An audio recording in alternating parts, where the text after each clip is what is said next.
Oke, saya ulangi. Siapa yang mau madu? Ayolah, aku belum nyobain madu. Madu kelas nomor 1. Pertanyaannya, mau nggak menghadapi, menyingkirkan lebah-lebahnya? Mau? Kalau kita berkata begini, aduh, memang luar biasa gede banget menggantung itu sarang lebah. Tapi apalah daya, tidak akan bisa saya ambil karena banyak sekali lebahnya. Kalau kita berpikir begitu, berarti kita kalah, menyerah, tidak lagi berbuat apa-apa. Tapi kalau kita berkata, aku mau meraih madunya, saya akan menyingkirkan lebahnya. Caranya apa? Ambillah asap. Kan ada ide gitu loh, ada ide. Tapi kalau orang melihat, waduh lebahnya sekali disengat nanti, apalagi kalau disengat, pernah di kampung kita, bibir saya pernah digigit lebah, jatuh langsung begini. Saking gedenya, kuping saya juga, waduh gede banget ini. Gede banget, bahkan kita bisa demam. Bisa kita panas dibuatnya. Tapi yang paling lucu itu, bibir paling bawah jadi jatuh, jadi harus kita pegang begini supaya jangan jatuh. Kita pegang begini, kita topang. Karena gede banget ininya. Gede dia seperti bongkak. Itu. Sekarang begini. Tadi saya mengatakan kepada kita, mengapa Tuhan mengizinkan kesukaran terjadi dalam hidup? Kesukaran itu ini, mau memasuki dan menduduki daerah bangsa-bangsa yang lebih besar dan lebih kuat. Coba pikirkan dulu ini firman Tuhan ini, masuk akal gak ini? Kepada pikiran kita yang rata-rata, masuk akal gak? Tapi saudara, maunya firman Tuhan bagaimana bunyinya? Coba, jujur dulu kita saat ini, maunya firman Tuhan bagaimana bunyinya? Anak-anakku, seberangi sungai Yordan, kamu akan memasuki dan menduduki daerah bangsa-bangsa. Pokoknya kamu tenang aja. Udahlah, seperti rumah-rumahan yang dibuat dari kardus-kardus, gampang aja, selesai sudah. Jadi kamu jangan pusing anakku, nggak usah pusing, nggak usah mengeluh, nggak usah banyak alasan. Kenapa? Hanya secuil saja jarimu satu kemut, udah kalah dia. Maunya begitu firman Tuhan. Orang tua yang ingin anaknya maju, dia kasih ujian yang berat, yang ringan, atau yang memang receh. Berat, sedang, ringan, receh, yang mana? Berat. Guru memberikan ujian kepada bunga misalnya. Oke, dia kelas 3 SMP, matematika. Sebutkan 3 tambah 3, 4 kali 4. Apa itu? Apakah bunga senang dengan begitu? Kelas 3 SMP dia 3 tambah 3, atau 0 tambah 0, atau 0 kali 0 gitu. Ada gimana? Bunga kan merasa, Pak Guru, yang benar dong. Kok begitu merendahkan saya? Kok begitu meremehkan saya? Masa hanya 2 kali 2, 3 tambah 3? Oh tidak, bukan begitu. Berikan sedikit tantangan. Esai. Saya lebih suka sebetulnya esai daripada hanya pilihan ganda. Anak dari Abraham ialah Ishak. Yang kedua Yakub. Yang ketiga, gampang-gampang gitu. Esai loh, supaya berpikir gitu. Diasah pikirannya, diizinkan sesuatu yang berat untuk menaikkan kualitasnya. Itu maksudnya. Kita perhatikan lagi. Jadi, mengapa Tuhan mengizinkan hal ini? Dan kita lihat dulu apa yang diizinkan oleh Tuhan ya. Yakni kota-kota besar, bayangkan ini. Bukan kota-kota receh, bukan kota-kota kecil, kota-kota sepele. Yang kubu-kubunya sampai ke langit. Tahu artinya kubu-kubunya sampai ke langit? Apakah benar sampai ke langit? Kubu-kubu sampai ke langit maksudnya sukar dan sulit untuk dirobohkan, sukar dan sulit, mustahil untuk dikalahkan, mustahil untuk direbut. Ini firman Tuhan. Tuhan mengizinkan bangsa ini mengalami bangsa yang diperhadapkan dengan bangsa yang lebih besar, bangsa yang lebih kuat, kota-kotanya besar, kubu-kubunya sampai ke langit. Ayat yang kedua, perhatikan, suatu bangsa yang besar dan tinggi, orang enak yang kau kenal dan tentangnya kau dengar orang berkata, siapa yang dapat bertahan menghadapi orang enak? Yang tentangnya orang berkata kepadamu, tahu nggak pengertiannya? Kata-kata orang.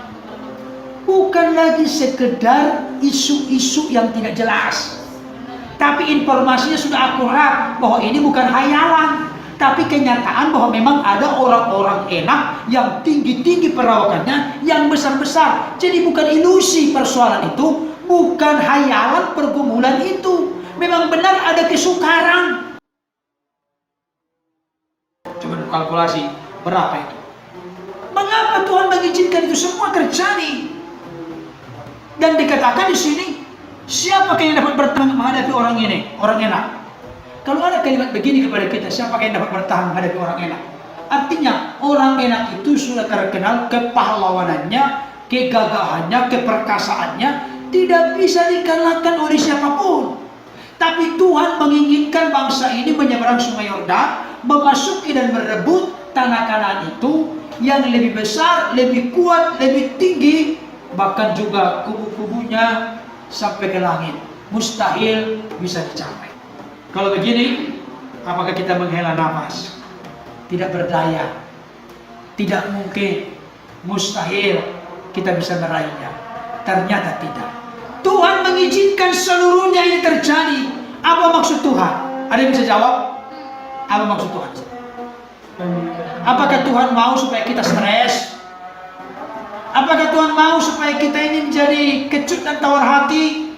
Apakah Tuhan mau supaya kita tidak jadi meraih janji-janji dan menikmati janjinya? Apa maksud Tuhan?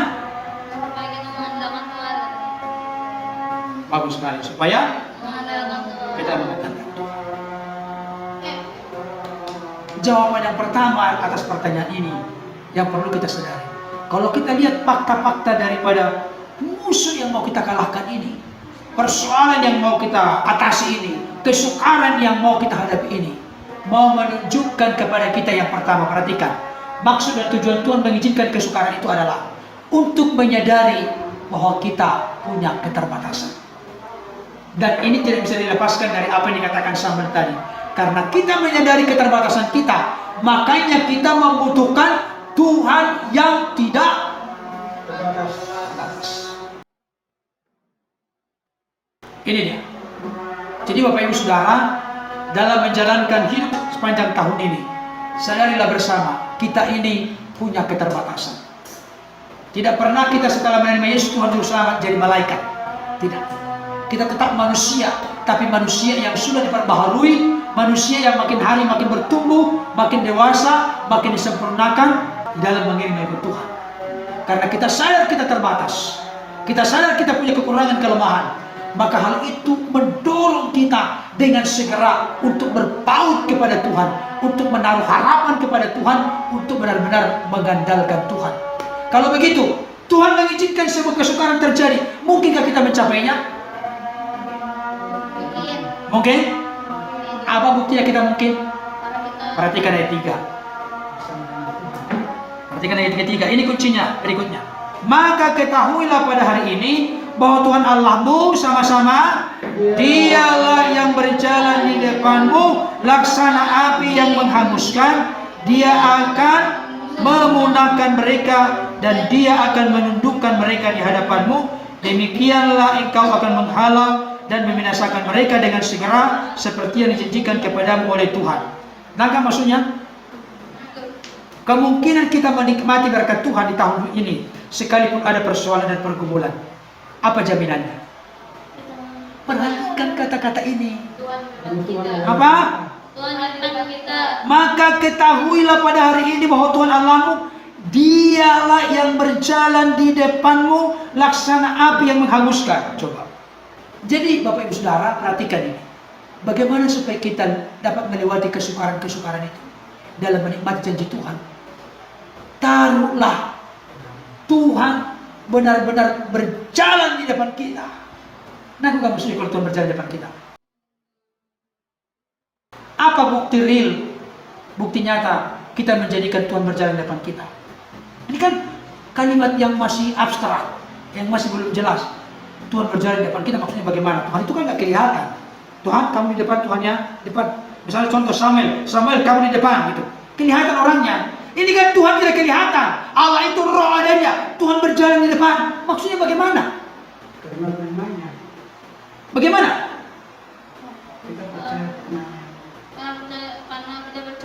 Benar-benar hidup kita ini menempatkan Tuhan berjalan di depan kita. Kita berjalan sesuai dengan keinginan dan kehendaknya. Keinginan kehendaknya kita mengerti dan pahami dari firman Tuhan. Hiduplah selaras dan seturut dengan firman Tuhan.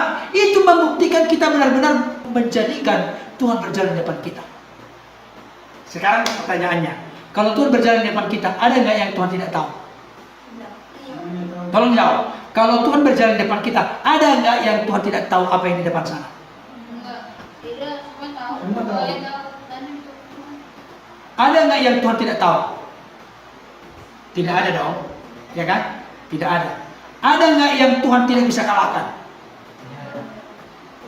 Sebab bagi Allah tidak ada yang mustahil. Jadi mari Bapak Ibu Saudara, anak-anak kita orang tua, suami istri, remaja, pemuda, mari kita jadikan Tuhan berjalan di depan kita. Gambaran ini terlihat jelas di dalam konteks bangsa Israel. Ketika mereka disertai oleh Tuhan dengan tiang awan dan tiang api. Jadi tiang awan, tiang api itu selalu berjalan di depan mereka, di atas mereka. Tiang awan, tiang api itu, tiang awan pada hari, jangan bilang tiang awan pada malam hari ya. Enggak ada bilang tiang awan pada malam hari. Jadi tuntunan Tuhan itu benar ya. Tuntunan Tuhan itu benar. Tiang awan pada siang hari karena di padang gurun itu panas terik, sehingga mereka terbantu, terlindungi. Tiang awan pada siang hari, tiang api pada malam hari untuk memberikan kehangatan, memberikan penerangan. Jadi bangsa Israel itu sebetulnya, perhatikan ini, bangsa Israel tidak pernah terhalang berjalan baik siang maupun malam. Yang penting kalau tiang awan, tiang api itu bergerak, mereka harus berangkat. Misalnya pancang-pancang, patok-patok dari kemah ini sudah mulai ditancapkan 2 atau 3 atau baru 4 dipancangkan, bergerak, cabut lagi. Kalau mereka tidak mau mencabut, tiang awan, tiang api tetap berjalan, maka mereka tidak akan berada dalam tuntunan Tuhan, dalam pimpinan Tuhan. Memang di atas mereka, tapi di depan menjadi petunjuk bagi mereka kemana mereka akan melangkah. Konteks sekarang ini tiang awan, tiang api gak ada lagi.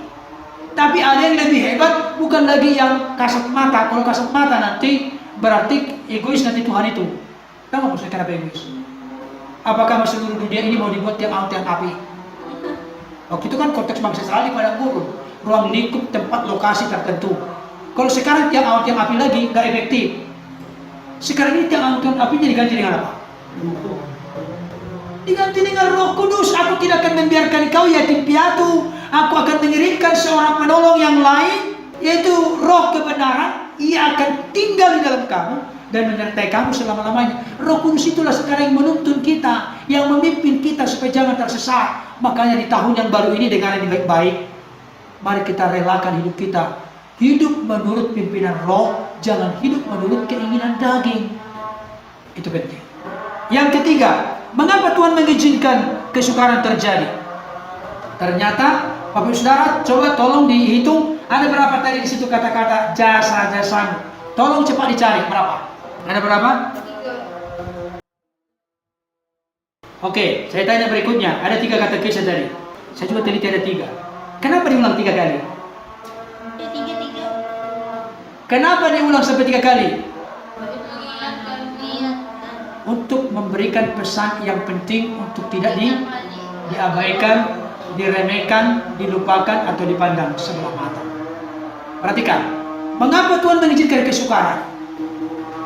Untuk menyadarkan kita bahwa ketika kita sudah masuk dalam berkat Tuhan, jangan pernah berpikir itu oleh karena kehebatan kita, itu oleh karena jasa-jasa kita. Ini penting ini, apalagi kalau saya lihat ini dengan Inang Mama Pebi sama Pak Bunga. Ke depan ini kulihat ini makin maju nih usaha kita. Jangan sampai lupa nanti, wah karena jasa-jasaku, jangan. Tuhan izinkan kesukaran, proses demi proses terjadi dalam hidup kita untuk mengingatkan kita, Tuhan, ketika aku berhasil supaya aku tidak lupa, saya sudah melewati air mata, melewati kesukaran, melewati kesulitan, tantangan yang begitu berat dan besar untuk meraih ini semua. Oleh sebab itu tidak mungkin, mustahil lagi bagi saya untuk melupakan kebaikan Tuhan. Saya tidak akan pernah membuka mulutku berkata, oleh karena jasa-jasaku, karena kehebatanku, karena pengalamanku, karena yang lain. Tapi karena kesukaran kita lewati, kita akan berkata, Tuhan, semua karena anugerah. Ada yang tahu lagu itu? Bukan karena kebaikanku, bukan karena baik rupaku, bukan karena fasilitasku, bukan karena kekayaanku, bukan karena kehebatanku, bukan karena kepintaranku, bukan karena. Semuanya karena anugerahnya, semuanya karena kasih karunia-Nya. Tuhan izinkan kesukaran dalam hidup kita untuk menggapai sesuatu, supaya kita menghargai Tuhan sumber pemberi berkat itu sampai kapanpun. Tetap kita merasa seperti khotbah Yesus dalam ucapan bahagia yang pertama. Saya tahu bunyinya. Ucapan bahagia pertama. Ucapan bahagia itu kan ada 10 kalau tidak salah. Apa? Berbahagialah orang yang miskin di hadapan Allah, karena mereka yang punya kerajaan Allah. Saya kasih tahu, kalau orang tidak miskin di hadapan Allah, tidak punya kerajaan Allah. Berarti orang yang percaya sungguh-sungguh menerima Yesus sebagai Tuhan Juru Selamat dalam hidupnya adalah orang yang miskin di hadapan Allah. Dia tahu dia tidak bisa menyelamatkan diri sendiri, dia butuh penyelamatan dari Kristus. Makanya dia miskin di hadapan Allah. Aku butuh Engkau Tuhan, aku sadarkan dosaku. Miskin di hadapan Allah artinya tidak ada kaitan dengan uang, tidak ada kaitan dengan materi, tidak ada kaitan dengan hepeng duit, tapi ada kaitan dengan hati yang membutuhkan Tuhan, hati yang bergantung dan mengandalkan Tuhan. Jadi Tuhan mengizinkan kesukaran dalam hidup kita untuk menggapai janji-janjinya, untuk menikmati janji-janjinya. Tujuannya baik untuk diri kita, supaya kita menyadari keterbatasan kekurangan kita dan sekaligus mengakui kehebatan kekuasaan Tuhan. Supaya kita mengizinkan Tuhan yang berjalan di depan kita, dan ketika kita berhasil menggapai berkat itu, kita tidak lupa daratan, lupa kacang pada kulit, tapi kita tetap berkata, bukan karena jasa-jasaku, tapi oleh karena kasih karunia-Mu. Apalagi dalam konteks ini, bangsa Israel itu menikmati tanah Kanaan nanti. Alasannya apa tadi? Menikmati tanah Kanaan. Apakah karena mereka hebat? Mereka baik? Bukan. Tapi karena ada 2 hal tadi. Siapa bisa jawab? Apa? Karena kejahatan dan kefasikan dari bangsa Kanaan. Jadi bangsa Israel dipakai oleh Tuhan untuk mengusir dan menghukum bangsa Kanaan itu. Yang kedua, oleh karena menepati janji yang telah diucapkan Tuhan kepada Abraham, Ishak dan Yakub. Ini membuktikan Allah kita maha dahsyat dan luar biasa. Ketika Tuhan berjanji, bukan sekedar mengucapkan janji, tapi Tuhan berkuasa menepati janjinya. Dan kadangkala tergenapi janji itu bukan karena kebaikan kita, seperti konteks bacaan ini. Kalau bukan karena kebaikan kita, kita menikmati merasakan berkat Tuhan, marilah kita senantiasa berkata, aku ada sebagaimana ada saat ini. Kita ada sebagaimana ada saat ini di tahun baru ini. Kita dalam keadaan sehat, dalam keadaan bersukacita, dalam keadaan bersyukur. Katakanlah, bukan karena jasa-jasaku, bukan karena kelebihanku, kehebatanku, semua karena kasih karunia Tuhan. Jadi jangan takut dengan kesukaran. Karena dibalik dari kesukaran itu ada maksud dan tujuan Tuhan. Kalau kita pelajari nanti ayat-ayat yang lain, kesukaran Tuhan izinkan untuk memurnikan kita, menyempurnakan kita, untuk makin menyucikan kita dalam karakter-karakter yang tidak berkenan di mata Tuhan, sehingga menjadi karakter yang kudus, yang memuliakan menyenangkan Tuhan. Tuhan Yesus memberkati. Amin.